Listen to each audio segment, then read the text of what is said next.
sir. The moon is down. I have not heard the clock. And she goes down at 12. I take 'tis later, sir. Hold, take my sword. There's husbandry in heaven, their candles are all out. Take thee that too. A heavy summons like leads upon me, and yet I would not sleep, mercifully powers. Give me my sword. Who's there? A friend. What, sir, not yet at rest? The king's abid. He hath been in unusual pleasure, and sent forth largest to your officers. This diamond he greets your wife, without by the name of most kind hostess, and shut up in measureless content. Being unprepared, our will became the servant to defeat, which else should free have wrought. It sounds like this. Last night of the three weird sisters, to you they have showed some truth. Yet when we can entreat an hour to serve, we would spend it in some words upon that business, if you would grant the time. At your kindest leisure. If you shall cleave to my consent, when 'tis it shall make honor for you.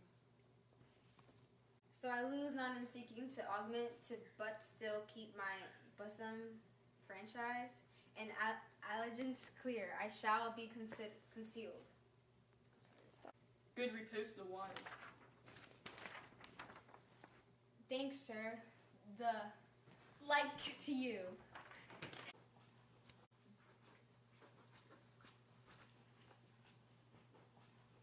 Go bid thy mistress, when my drink is ready, she strike upon the bell, get thee to bed.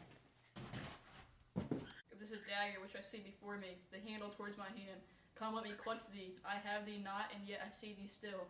Art thou not fatal vision, sensible to feeling or as to sight? Or art thou but a dagger of the mind, a false creation? Proceeding from the heat-oppressed brain, I see thee yet, in form as palpable as this which now I draw.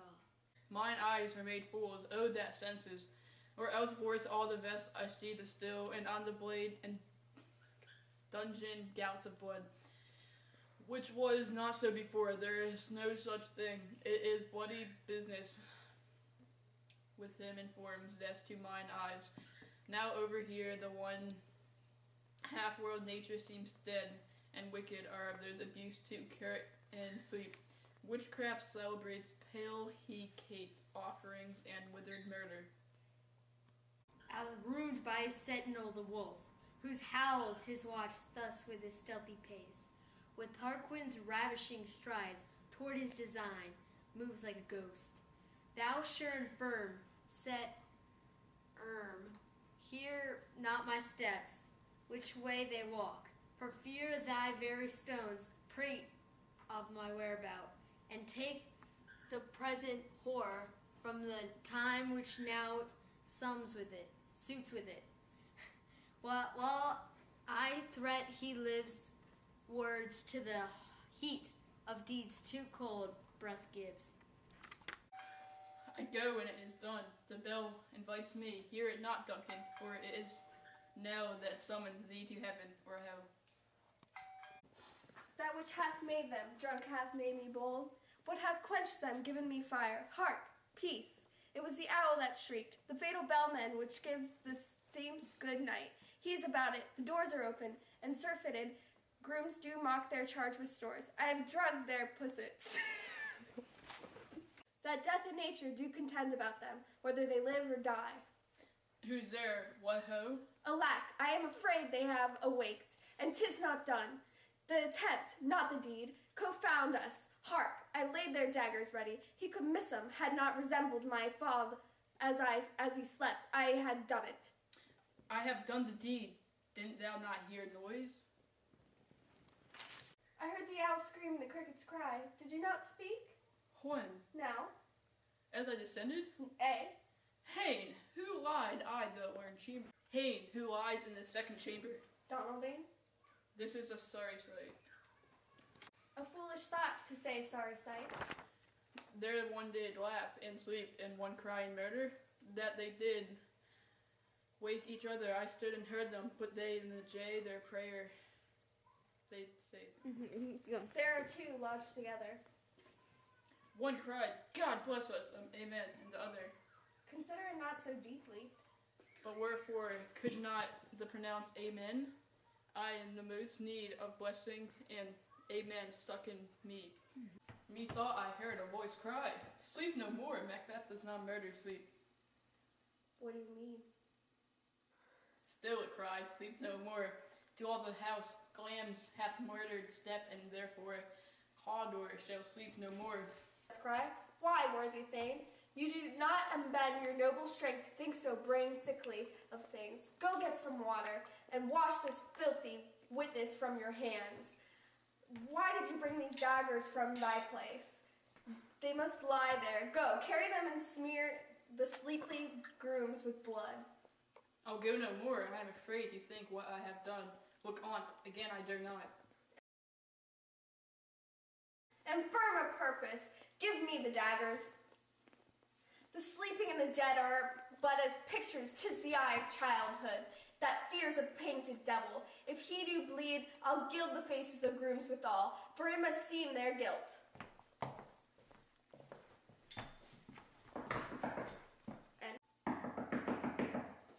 Whence is that knocking? How isn't me that every noise appalls me?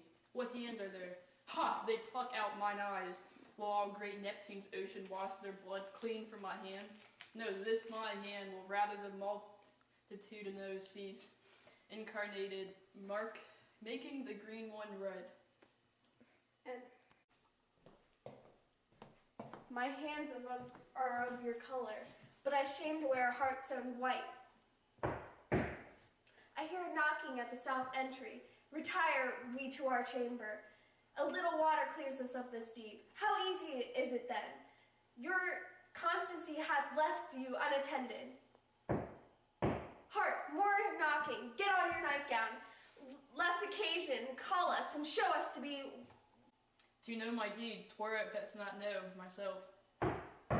Wake, Duncan, with thy knocking. I would thou couldst.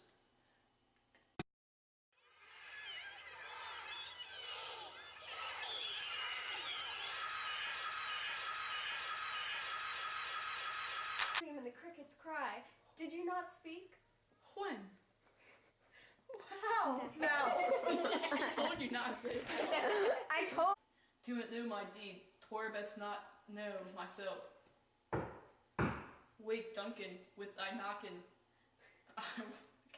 I would thou couldst. Could. How do you pronounce that? Couldst. Yes. It's open. You don't have a. Stop it, Brady. That's not fair. He didn't laugh in your part. I heard the owl scream and the crickets cry. Did you not speak? When? No. As I descended. I. What? The